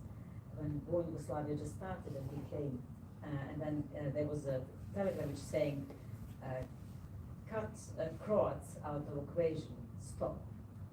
Three parties is too confusing for the audience, stop. Meaning there were in our conflict there were three major parties, Serbs, Croats and Muslims, and actually the CNN was asking their reporter to cut Croats out because it confuses, you need two parties for a conflict. Third is just too much. And I was really like freaking out, you know, it's just so much, you know, it's like, can it be possibly from such a powerful country, can it be so? Isn't the same happening in this conflict? Because when we hear our speakers and the audience, then we hear it's Awami League, it's Jamaat al-Islami, it's Hindus, it's Muslims, it's non-Muslims, it's Ahmadis, and so on and so forth. This is a very complicated conflict. But then what actually in the course of time, after analyzing it more and more, you really do realize how much politics is involved. So how much you can't. Yes, on one side it's CNN effect, but CNN is also a result of a system in the country which is working because it is feeding the country and the country is feeding it. So it kind of grows together into a particular kind of monster that in the course of time you only realize what the kind of effect it has and what kind of ball is like snowball that grows bigger and bigger and bigger it becomes and what a kind of destroying effect it has. What you mentioned about cut the Croats out because a third party in this conflict makes it too complicated. Does that, you as a journalist with your professional ethics, does that give a debate in the journalistic community? Unfortunately, there is no debate about it because the funniest thing about it is that this colleague of mine, he kept on working for CNN knowing this is what they stand for. He carried it in his passport to prove, to show to everyone this is what was going on. And he kept on working for them. It's never about the journalists individually. It is actually within the system what happens to the news when there is actually absolutely, you can't blame the journalists themselves for doing the job. They do the best they can and they broadcast the news they can broadcast. But it's actually within the system what happens to the news is something that really we should really discuss. Yeah. Ms. Balmari, you follow the news both over there and here. Have you noticed a difference? Because framing here might be different from framing there. Have you seen a difference? Yes, I think there is a difference between the Western media and the Asian media. I think when we speak about the Asian media, we should make a distinction between the Indian and the Bangladesh media. So what I've read from the Western media, of course I haven't read everything, but I think that the popular narrative was in the beginning that there are indeed violent attacks against the minorities, but this quickly changed, and then the popular narrative was, yes, there is violence, but there's also a lot of misinformation and a lot of fake news. So in my opinion, in the Western media, there's a lot of emphasis on this fake news narrative, which was supposedly coming from India. Well, of course, this is partly true. Yes, the Indian media, especially the right-wing Indian media, has exaggerated a lot, and they have indeed produced a lot of false news, but what else can we expect from the right wing? This is just like everywhere in the world, the right wing and social media, they are producing fake news. So in my opinion, it doesn't have any relevance to mention it every time. If we look at the Ukraine war, at Russia, at Gaza, like literally everywhere there's fake news coming from the right wing. So I think that this is actually distracting from the real attacks at the minorities. And now if we look at the Bangladesh media, like my activist friends in Bangladesh, they have translated for me everything. There have been critical reports on the situation of the minorities, which is very brave, because in Bangladesh, just like the rest of South Asia, it's very hard to be critical on the ground situation in your own country. There has been one report which has mentioned more than 1,000 attacks, violent attacks on the properties of the minorities, mainly Hindus. But on the other hand, there have also been a lot of people in Bangladesh who unfortunately say that there have barely been any violence against minorities, or we even think that the Hindus are not in danger in the country, and it is a very, very worrisome statement. Thank you, Dr. Holslag. At the time, the UN drew up the convention to prohibit and prevent genocide. The terms fake news were not available. Neither was the term framing or CNN effect. Still, these media, these principles function in huge conflicts. Are they important to the analysis and the question whether an event was a genocide or not? Yes, and as a matter of fact, sometimes it changes the analysis, which is even more troublesome. Let me first, by the way, compliment the students on the ChatGPT analysis, because that went way beyond my head, so my compliments for that. No, for example, in the Bosnian crisis, CNN and other news outlets started to use the word ethnic cleansing. And ethnic cleansing had no legal grounds at that point whatsoever. And people rather use the word ethnic cleansing than they use the word genocide. And there is a specific reason for that. The reason is that in the World Summit of 2005, there was a resolution called Responsibility to Protect. This resolution means that if a minority or a group of people are in danger of being a victim of genocide, the UN should act. And because of this reason, the G word is almost never used in news outlets. Because countries don't want to commit that.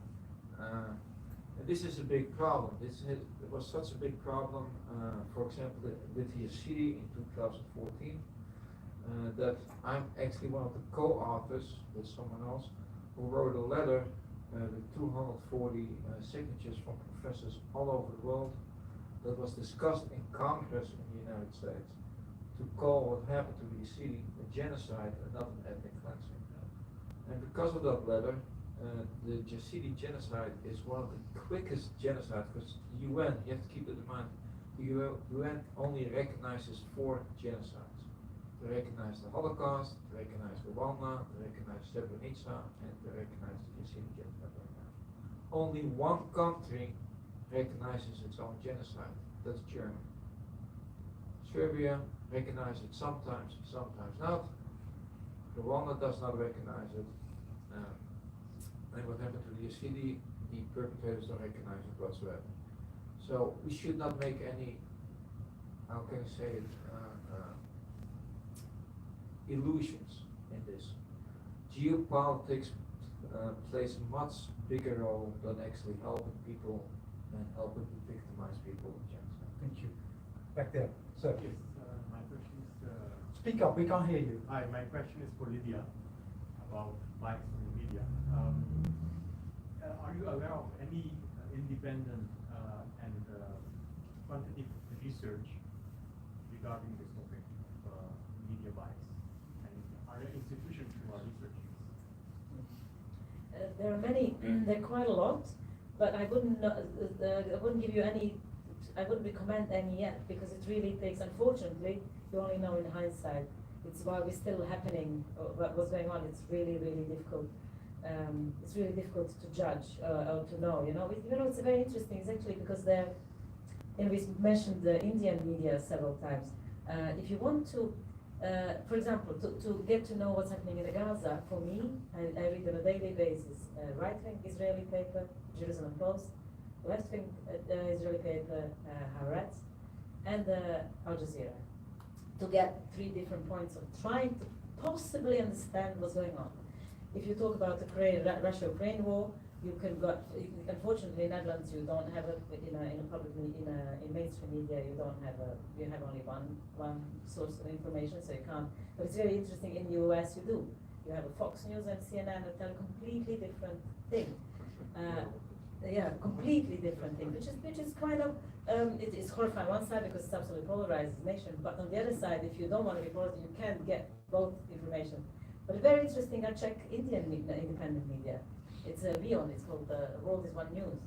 And the interesting thing is, I get the best information about what's happening actually when you check other different sources. In Vion, you get immediately the source of information what's going on. But if you check the what's happening in China or what's happening in Bangladesh or in Pakistan, you immediately see more biased news from that same source. So it's that complicated. You know, it's that on that level. You really need to take a while for us. Unfortunately, many more people are going to die as a result when we know what actually happened. But as I just mentioned to you about the Indonesian war, 70 years later, Netherlands students only now learning what actually happened. Ms. Banwari on this subject? Yeah, I have a question, because how do you decide in this case about the Indian media and Bangladesh Pakistan narrative whether it's biased? How do you decide that? Language.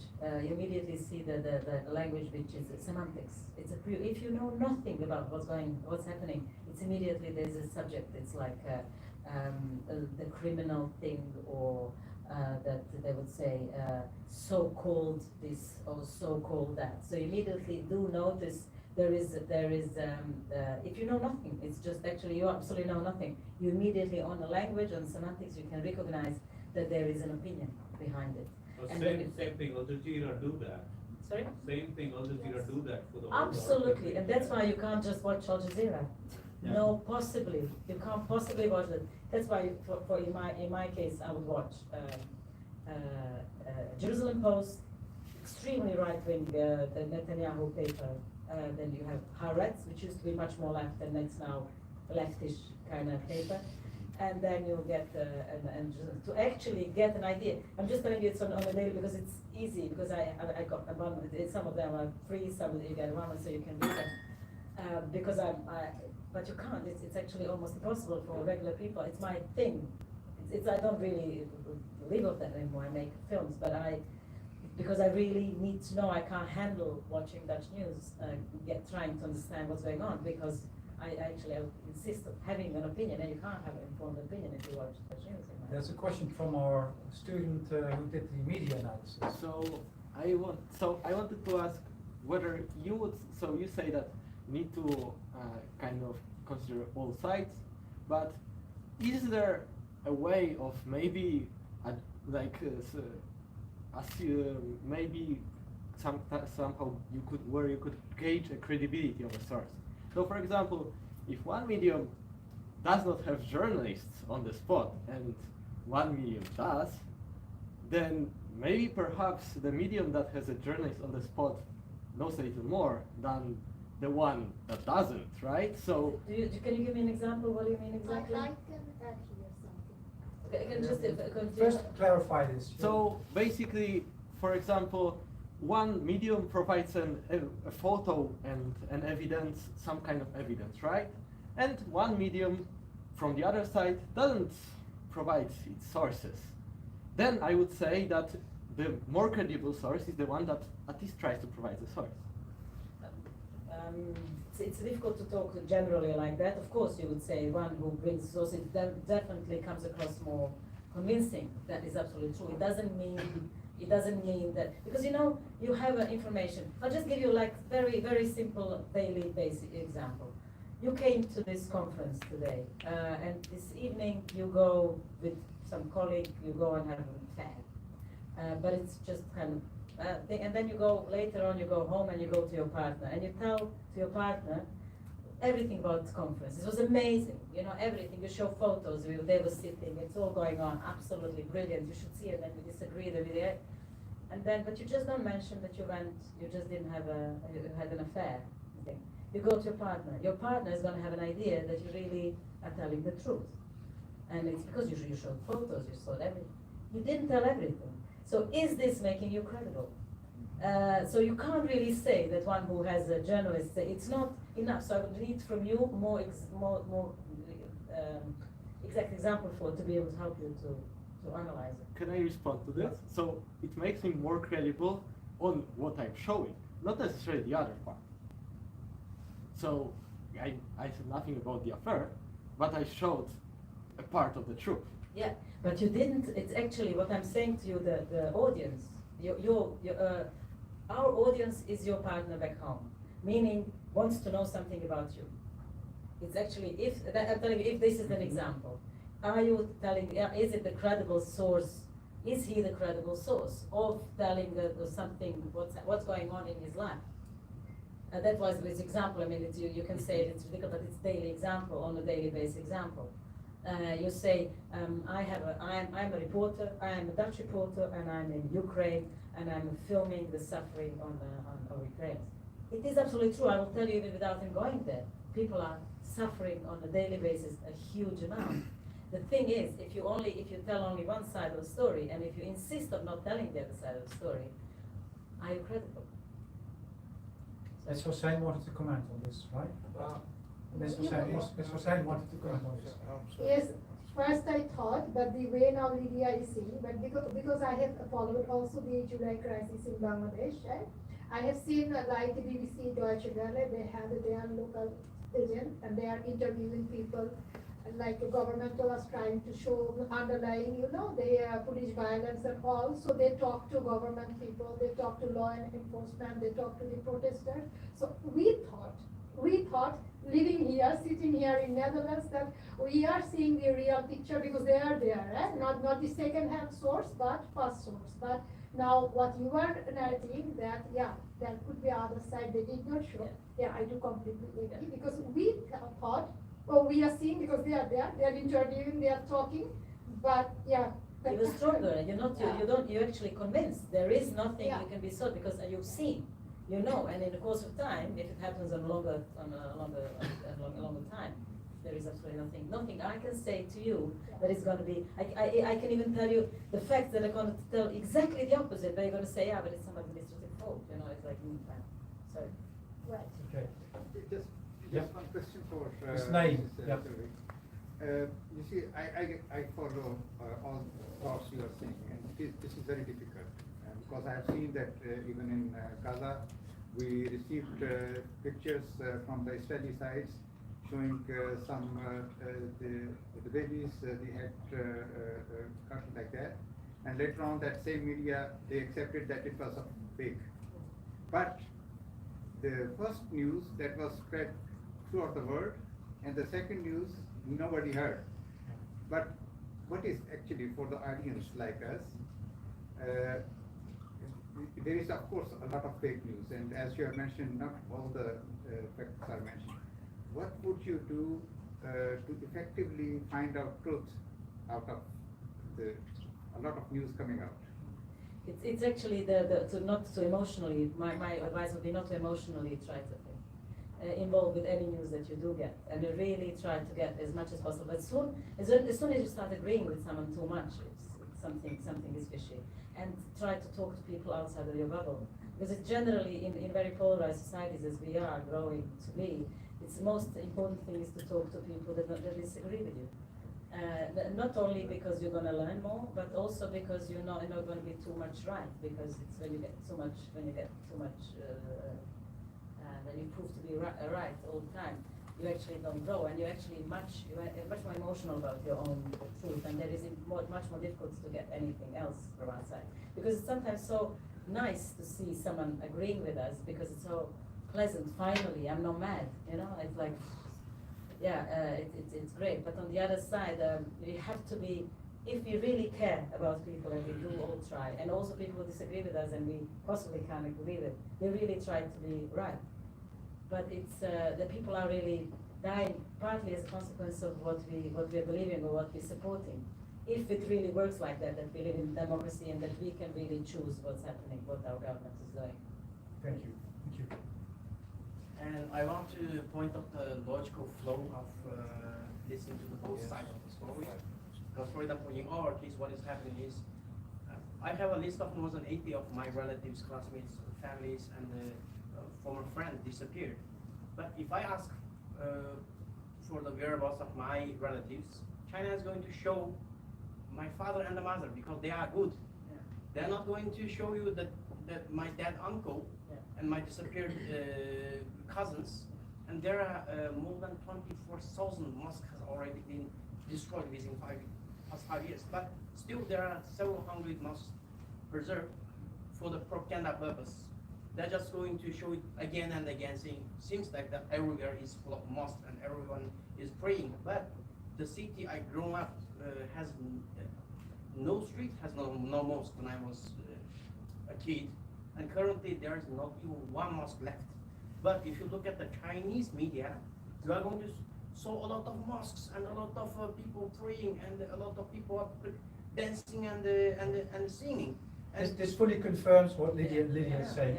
I'm going to move on to the next student. No, I mean, I can read it without emotions, right? For me, both sides are just sides. And what I read and what I found very interesting is when I was first reading about the start of the protest, right? I read, for example, Al Jazeera, and what I remember vividly was one quote where they quoted Hasina, and she quoted her that all the protesters were razakars, so traitors. And what I found very interesting is that fact came across. I came across that saying a lot in Muslim tinted media, like Al Jazeera, for example.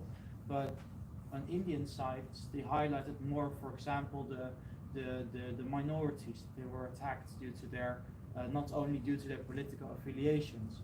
So what I'm trying to say, I mean, it's a very complicated issue, right? And both sides are making a point. And that's why I wanted to quickly come back to your point. The Dutch media, they don't want, they see also that both sides are emotional, and that the first they had the narrative, but as soon as more information started coming of both sides, there was uncertainty, and this uncertainty is not resolved with both sides just shouting at each other, but independent research initiatives, and that's, I think, what should be highlighted. Can I say something? Lydia first.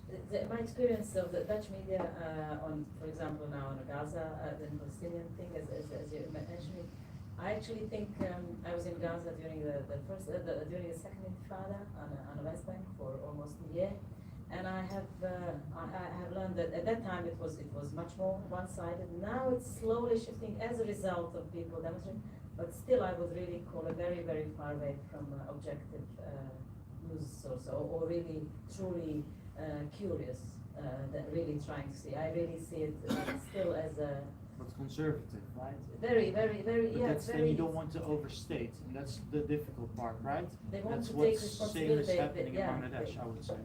Mr. Holzbach. Well, I just want to say that I think you have to distinguish between fake news, manufactured news, and forgotten news. And let me try to explain this. Brief. As possible. Fake news is what we discussed, right? So you try to manipulate people within a certain ideology, etc. Manufactured news. How many people of us know the famous pictures of Vietnam with the girl screaming with the napalm on her back? How many people know that picture? We have people from Cambodia, from the Yeah. time, How? sitting in front of us. How many people know the full picture? The full picture where you see a soldier next to it rolling a cigarette and smoking it while the girl is screaming and running down the street. That is manufactured news. Now to get back to genocides, then you have forgotten news. I heard you say, for example, in the presentation, I heard you say that rape is that happens in Bangladesh, and that's a new form of violence, but it's not. As a matter of fact, rape has been a part of ethnic genocides from the very beginning. If you look at the Armenian genocide, rape was standard. If you look at Bosnia, rape houses were standard. Men in Turkey were dismembered, the genitals were removed. And it's forgotten. It's forgotten, and because it's forgotten, it's repeated. It's repeated over and over and over and over again. So it's not just fake news, there's manufactured news, and there is forgotten news. Okay, time is pressing, so I want to go to the last theme, but there's one question, I'm going to take one question, then we're going to go to the last theme of recognition, because we do have to address that. So could you be brief, please? Yeah, maybe in collaboration with your next topic, I'm actually very interested in how do the speakers look at the geopolitical developments on what is happening right now. And in the previous presentation, there was mentioned that the US was supporting Pakistan, which means that there is some form of geopolitical interest there in the region to, for example, maybe to destabilize India, or maybe other reasons. And I'm very curious, how do the speakers look at the current situation from a geopolitical perspective? And yeah, what is like the bigger interest happening? Okay, right now? Ms. Hossain, could I bring that question to you, but also related to the issue of recognition, geopolitical influence on the present situation, and the search for international recognition. And I'm referring to the United States of America, of course, in this respect, because it was mentioned in the report as well, the role of the United States. You mean that The geopolitical situation now related to this conflict. Yes, of course, every movement has also internal and external both of effects. External facts, like when you see also the media, India is very influential for Bangladesh. None of the government can sustain without their support and cooperation. But at the same time, like China is there, very strong, India and China.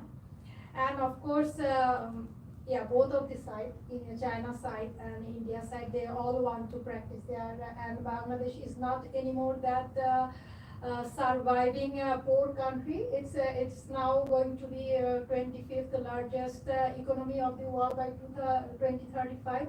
So it's extremely important.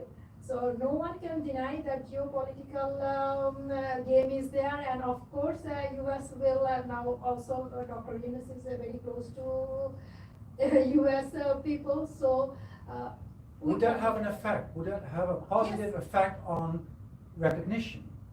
Would that help getting international recognition? That is very tough to say now. They are just 40-50 days in Bangladesh, the interim government, but for just a citizen, from my point of view, we must try for that.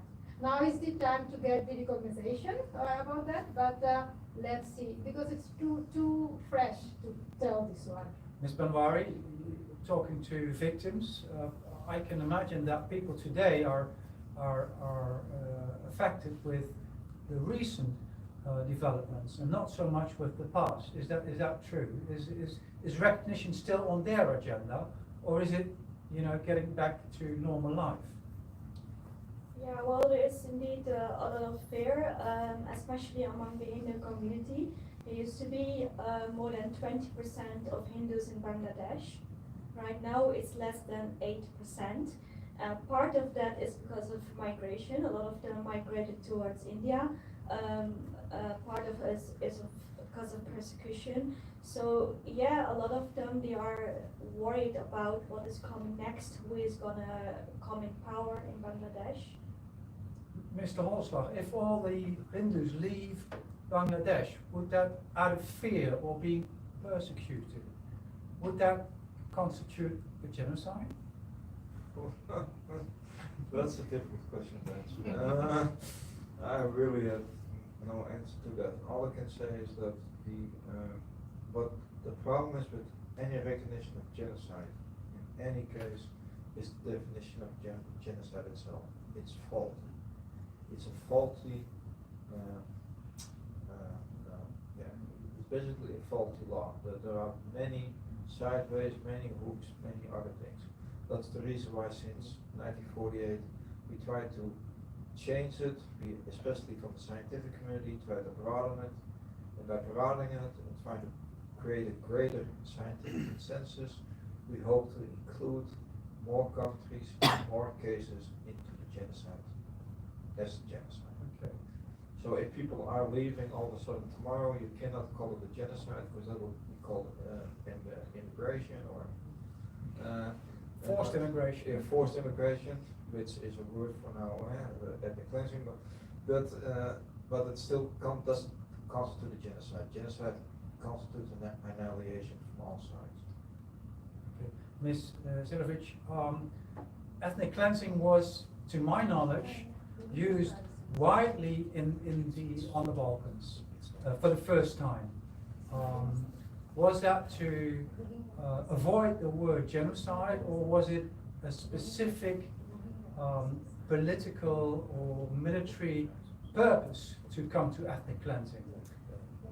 You know, it's so complex, that one, because it's actually, there was no need, you know, the whole Yugoslavia. Excuse me, Mr. Holstar, could you?